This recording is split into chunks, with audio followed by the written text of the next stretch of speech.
Okay, is this on? Okay, I figured we could start. Here, everyone. Hello. My name is Ante Tomić, and I'm a senior software engineer coming from Infobip. But I'm not just a developer here. I'm actually on a mission to help raise awareness about accessibility, and it's something close to my heart. And I'm hearing impaired myself, because I think it's something that doesn't get enough attention, so let's change that, right? So first, let me introduce myself. So my name is Ante Tomić. I'm 8 years in Infobip, focusing on web and working on all things related to web development, from web infrastructure to React, application build, micro frontends, basically you name it. And I'm focusing a lot on developer and customer experience, but I'm also very involved with conferences, meetups, events, and also blog writing. I'm also an educator and mentor. I'm leading internship programs, so I'm very involved with that. As you can probably figure out, I love rubber ducks and I love magnets, so it's a big passion of mine. Anyway, let's buckle up because it's going to be a wild ride. But one very important thing to say about me is that I am not your typical developer. I'm actually 55 to 60% deaf in both ears. So that's also why I'm doing this talk, because it's actually an open invitation into my life, and so that it can be some sort of glaring signal to smell the accessibility. So let's dig into what it's like to be in my shoes, what are my struggles, and similar. And let's get started. And why is this important? Because my hearing loss isn't just a fact. It's a powerful tool. I've experienced all of that. I've struggled with all of it, and I can relate to it. And that gives me actually also the empathy, because I can propose solutions, not only tick boxes, you know? And we'll get started. And we will work through 3 paths. First part will be a little bit of introduction to hearing loss. The second part will be like a little bit of introduction into how it is for me as a hearing impaired person, so that you can connect to why I'm suggesting some accessibility things. And number 3 is how to do accessibility for web applications for hearing impairment. So let's get started. Today, we have a situation that you can imagine that you wake up one morning and you cannot hear chirping, you cannot hear traffic humming, you cannot hear any voices. And that's actually something that's reality for people with hearing loss. So we have 360 million people around the world who deal today with disabling hearing loss, which means it's a little bit more severe. And by 2050, it's estimated that that's going to reach 2.5 billion. And that's a quarter of the entire planet. That's just statistics. And we need to open our eyes, and because this should be our reality check that we cannot ignore more, because we should build a world that leaves nobody behind. And in the USA, for example, we have about 15% of adults living with hearing loss. And that's about 38 million stories, 38 million struggles. And no, that's a lot, and we need to definitely navigate it, because in the UK, it's also a high amount. We have 1 in 5 people who have any sort of disability. And also, if we talk about hearing loss, we have about 1 in 10 adults that have hearing loss. It's even higher than the vision impairment, so we need to be aware of that. But let's get started, because we will cruise through my world. And remember that my journey is my journey, but everyone who has any kind of hearing loss will have a different journey. So this is not something that must be unique for everyone. So you will hear how it's on my side, but if you meet anyone else with any kind of hearing loss, it can be different for them. And my goal is for you to see everything from the new perspective, from the new eyes. But let me first ask you something.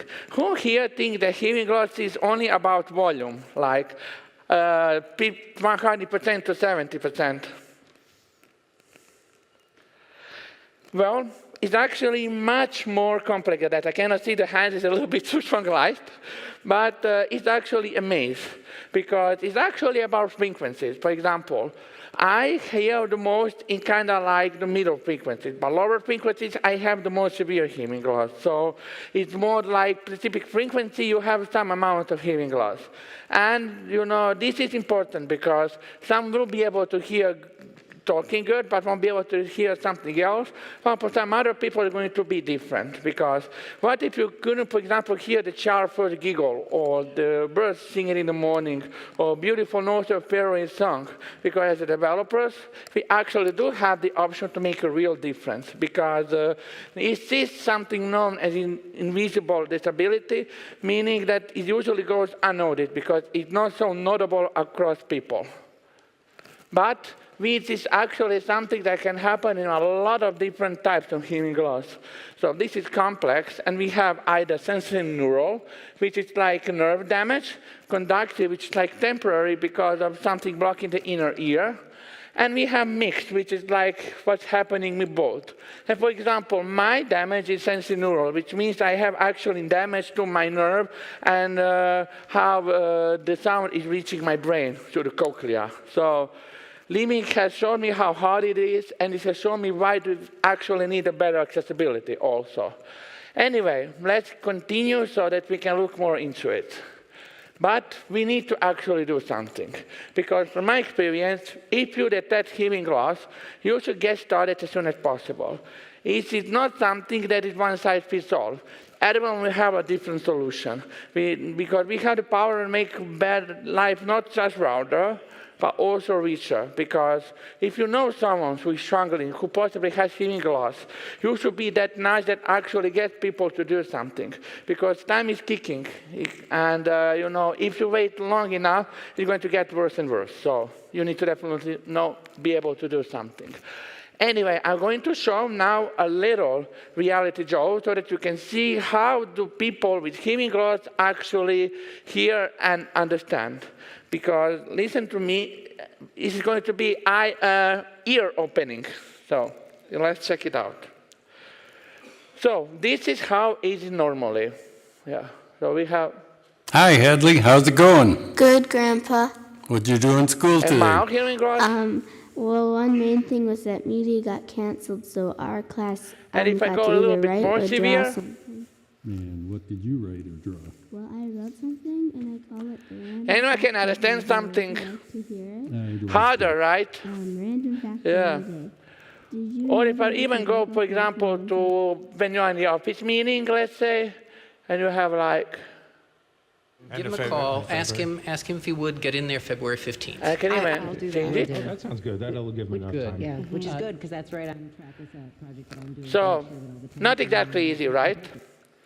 But I just wanted to kind of like briefly show it. I'm going to jump back to the presentation. But if you want to, you can check on this link, like Hearing Loss Simulator. It's the best one I've found, so I think it can be useful. But what I would like to jump onto is the next part. So I'm going to talk a little bit more about myself, because this is not something trivial. I got diagnosed with hearing loss when I was about 3 to 4 years old, because my parents realized that I was able to hear everything, and I started speaking quite late. And when I started speaking, I was actually saying everything incorrectly. And then they got devastated, knew that I have partial hearing loss. And that moment basically set up everything for me. And over 15 years, I was going to speech therapy for about 4 hours per week for 15 years. And I needed that much to actually be able to function normally, because we need to do something.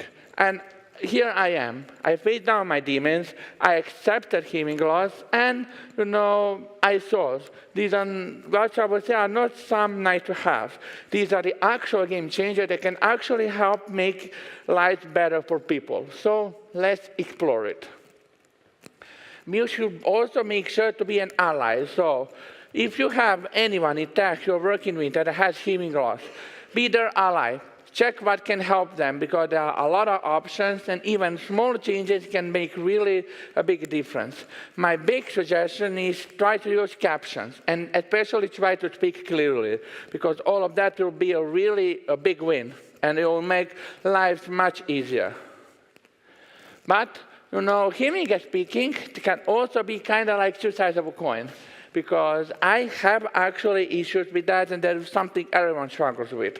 Because when we have hearing loss, we need more time to express ourselves. So it's not easy for us, but it's also not easy to kind of like get my point across. Because sometimes I do run in circles, and that is because of hearing loss, because it takes me more time to process everything inside of my brain. So try to find the right words. Try to make sure I understand everything, and definitely be patient, speak clearly, and have kind of like open communication lines. So don't try to speak louder, try to speak clearer, because louder speaking usually comes kind of like insulting, And one more tip is, if someone doesn't understand you, even after once or twice, try to rephrase your words, or try to think something differently.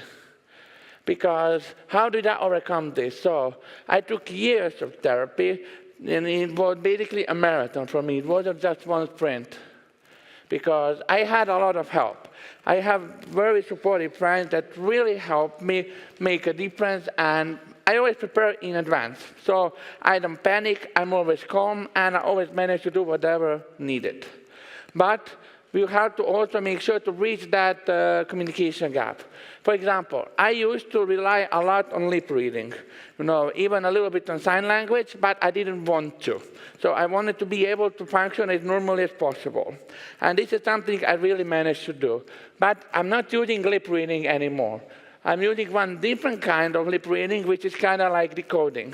And you have to be aware. When you have someone with hearing loss, it will usually happen that they don't understand about 50 to 60% of what you tell them. So most of the time when you speak to me, I'm guessing what you said. So, you have to be aware of that. Because even if we can function normally, it doesn't mean that we can hear everything clearly. Most of the time, I guess about 50% of stuff that was said. Sometimes I'm right, sometimes I'm wrong, But we have to be aware of that. So definitely, make sure to speak clearly. If you are doing online calls, try to use captions. And don't mumble. Mumbling is the worst, for example, if I talk around, because I'm not able to follow anything at all. And does that make everything easier? You have to repeat probably like 5 times and more.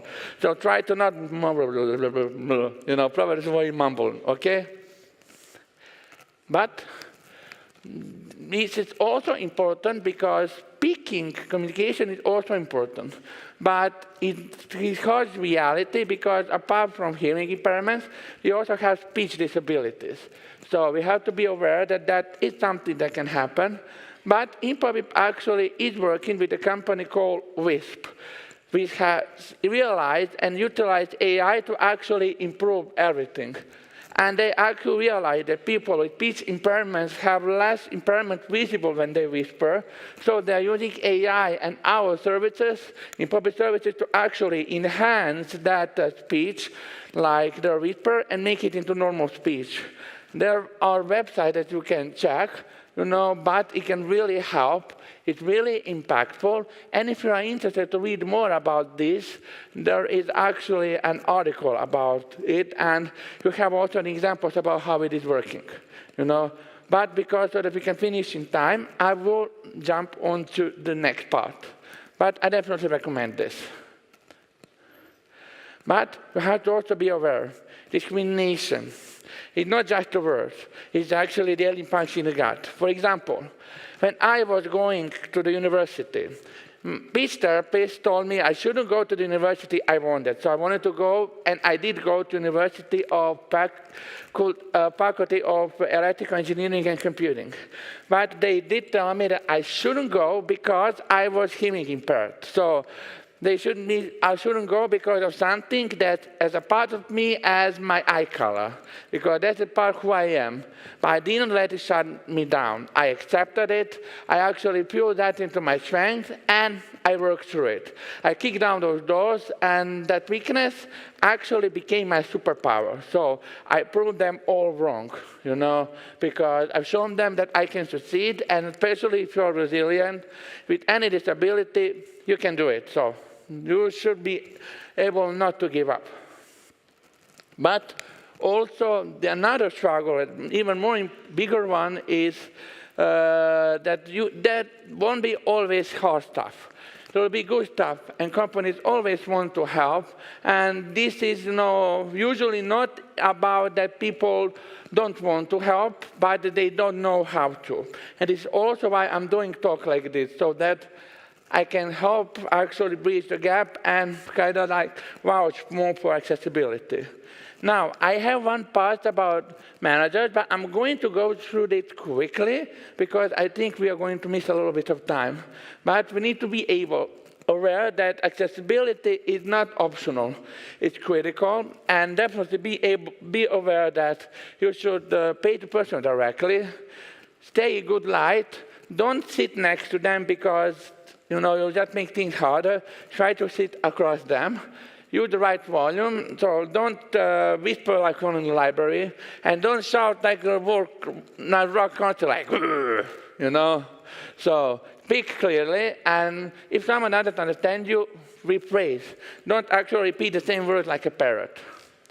But we need to actually be aware that I always have support, and support is something that really helps you, what really makes it worth all of that, And I skipped this part, but if you are not doing enough, if you are kind of not helping your teammates or managers, your employees, there's a real soul crusher, because one mistake can actually break trust forever, So let's actually go next, and let's talk about the companies who actually step up their game. One good example is Google and YouTube, who actually do have kind of like automatic captions. And these are not perfect. Like, you have translations, and there was actually a survey done by Can Read Won't Buy, which said that 67% of people actually prefer content in their language, no matter how bad it is. I would say the same thing applies to this automatic caption as well. If something can help, do it, because this is not nice to have. And Google showed that caring for all is not just ethical, and it's actually smart business, But we also have Microsoft Teams that have the same thing, because Microsoft with this is saying that this is not an extra, and this is necessity. And they're actually saying, you belong here, and we want to hear what you want to say about this, But you need to celebrate also any positive examples. We need to give praise to companies who are doing a lot for inclusivity, because it's more than a checklist. It's actually about caring. It's actually about empathy. So it's a culture that can help, because if you listen to these stories, you're actually going towards a roadmap for more welcoming space, because I am being heard, and it really means a lot that I can get support wherever I need, and I always try by myself as much as possible to be independent. But we should definitely prioritize inclusivity, because it's not just a nice thing to do. It can actually attract very good talent, because you don't know how someone is. You shouldn't assume how someone is based on their activities. And me personally, I hate when people, for example, do that, because I know myself my abilities. The other people shouldn't assume them for me, But the real cost is you graduate, start adulting, and bam. For example, for me, I had to buy hearing aid by myself, because in Croatia, by law, for example, they cover one hearing aid every 7 years, and they cover it for about 500 euros. And I did 2 hearing aids, and I had to pay around 6,000 euros for hearing aids all from my car. So insurance didn't want to cover it. They are not covering after you graduate, when you start working, and it's really a problem for a lot of people. It really makes it much harder for everyone, because it's not just one-time bill. It's actually the endless game of financial chess, because you have to buy batteries, because to these 6,000 euros, you add at least 1,000 euros for batteries, because they are really expensive for hearing aids, because that is not something easy. And hearing aids are a necessity. Not everyone will need the basic one. Some have more severe case and will need a more complex hearing aids. So definitely need to be aware to actually do it, because all of that really helps. And that to give you a perspective, even if this is the price for one hearing aid, so you need at least 1,000 euros at minimum. And for example, you have even some more premium hearing aids, which then come to the cost of 12,000 euros. And Croatia covers only 700 euros once per 7 years, So it's really not easy. But let's actually jump into, because not everyone can afford that help. But I want to get to web part so that we can cover that, as I have about, I need about 10 minutes for it anyway. So we are going to be around the 30-minute mark. But it's not easy being hearing impaired on internet, because there are actually not a lot about hearing impairment. I actually did find something interesting, but let's get into it. So first thing, when you are working with hearing loss, the best thing you can do is make your information easily available. So try to make that you can easily get to something, and that whatever you need to access is usually like a click or a swipe away. Because if you can get to something, it's really a win, like really nice. And this World Wildlife Fund is a really good example, in my opinion. So you need to make sure your information is available. And the most important part are captions. Like I said, any kind of captions are good. Even they are just automatically generated, anything can help. And why are they useful? Because those are just the tip on inclusivity iceberg. You also can have captions inside podcasts as well. So if you have podcasts, it's definitely a recommendation to try to make all forms of sounds actually accessible. Because there's a big benefit. Heck yes, because as someone who is hearing impaired, these are a game changers. And Svetlana Kuznetsova, who is actually a UX consultant, who is also deaf, and the founder of Audio Accessibility, actually revealed in her TED Talk, 80% of caption users are not deaf at all. And when you have captions, they increase the viewership of your videos by 40%. And they also, 90% of videos with captions get also watched to the end. And also, you have 75% of mobile videos, especially on Facebook, which are actually watched with the sound off. And 54% of those actually are also kind of like, 54% are also, let's say, 56% increase of understandability by captions. But you need to also be aware about language. For example, can anyone tell me what is this? The firmament is aglow with a multiplicity of scintillating celestial bodies. The sky full of stars. Easier, right? Or we have one second example, and that is abstract computational entities elucidate event contingent state transmutations in process flow conceptualization frameworks. And that, for example, means state machines help us model how a process goes from state to state when an event occurs. So something very important is called plain language or plain English. And it's important that your content or text or whatever you do should be easy to read, easy to understand, and easy to translate. Because you should make it like that so that anyone can use it, and it also helps you later with continuous localization as well. So you should be able to do it like that. But you need to also think about audio quality as well, because background noise, it matters more than you think. Because when you have a survey or an actually study found that when people are on some words quiet, actually people with hearing loss can hear pretty close to how normal people can hear. But add noise, because people with hearing loss have damaged nerves. So they actually have less room to process everything with the noise. So those messages are, because of that, not properly transmitted. So when you are doing something with audio, you should make sure that you have absolutely no background noise in, because the sound messages won't get sent properly from inner ear to the brain. And that's also something important. There are a few savings, for example.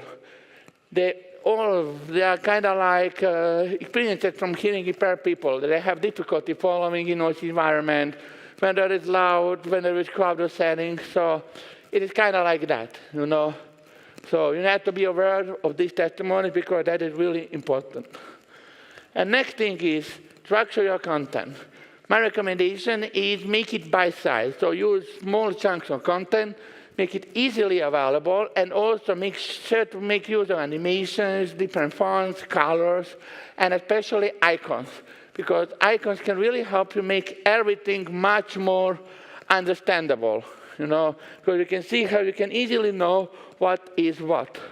And last thing, people with hearing loss usually cannot use whole, especially if they are deaf. So you should make sure that they have some additional ways of actually communicating, because it will really help make things easier for them. And as we now move to the last part, let's actually also mention that accessibility is a win-win. Yeah, so websites usually fail accessibility, but you should listen to some World Wide Web Consortium, or W3. So make your site accessible, and it will just be better, no exception. Because a lot of customers use actually even accessibility part because it makes it easier for them. And also, the UK government, for example, I mentioned all of this stuff. You can see what UK government has in the guidelines, and you can also see here their accessibility block. So there is a lot of useful stuff, and I'm going to put all of this in the materials. I'm going to share it so that it's available to you. But there is also kind of like a hope on horizon, because scientists are making progress, especially for something called auditory neuropathy, which is kind of like caused by the faulty gene. So it can make things easier. And they have actually developed a gene therapy that for Opal Sandy actually helped her recover that she couldn't hear. So there is a lot of coming, and it's really exciting. Anyway, I will speed up a little bit, so I won't stay on this slide a little long. I just wanted to show kind of like the real hope for the future. But if you want to learn more, I have some materials here on this link. I'm going to update it. You can find me also around. I have these duck stickers, So if you like rubber ducks, if you want to use stickers for duck debugging, kind of like quack, quack, or just waddle around with the stickers, you can find me, of course. But it's also two good materials. You can check if you are interested. But let's not call it quits. You can find me. You can learn more about it. And let's finish with one last thing. So when you have hearing loss, you should be creative. For example, Japan did something very creative. They created a fire alarm that is actually not only for also for deaf people. And what they did is they actually are using the smell of wasabi. So they replaced the noise with the nose. And what happened is they did a test. They had 17 people, and 16 out of 17 people woke up to the smell of wasabi. 71 didn't wake up because he had a stuffed nose. So it's a very creative way how to do something. For example, it looks like this, because there are as many solutions as there are challenges. And we need to be aware with hearing loss, for me, to end, it's not my kryptonite. It's actually my secret weapon. And it has refined my entire strategy. And this was actually a proof what determination and not giving up can do, because it's a call to actually think your boundaries, because we should actually tear down walls. We shouldn't only climb them. And you should embrace resilience, because everyone's story has their ups and downs. But guess what? These twists and turns has actually fortified my spirit. So I have succeeded, because you actually have the chance to rewrite the script, to do better, because you've got the power to change your stories and the other stories. So you should make sure to be the plot twist everyone needs. And also, we are nearing the end, but I would say that this is at the beginning. And be actually engineers that turn no way into the way forward, because you actually remember that you are only confined by the walls that you build yourself. And as we finish up, I would like to thank you for listening to me. So you have here my social information. You have here my email. You can find me around. I have some sweets even to try out if you're curious. I also have some chocolates. But thank you for lending me your time and your ears. And if you want to contact with me, I have my NFT business card here, but you also have information here.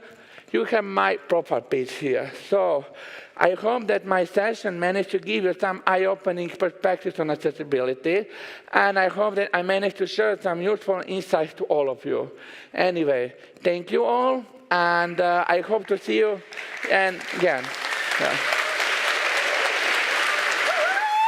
Yes! Yeah, keep it going! Come on, up here, up here, up here! Yes! Amazing. Thank you so much. Ante.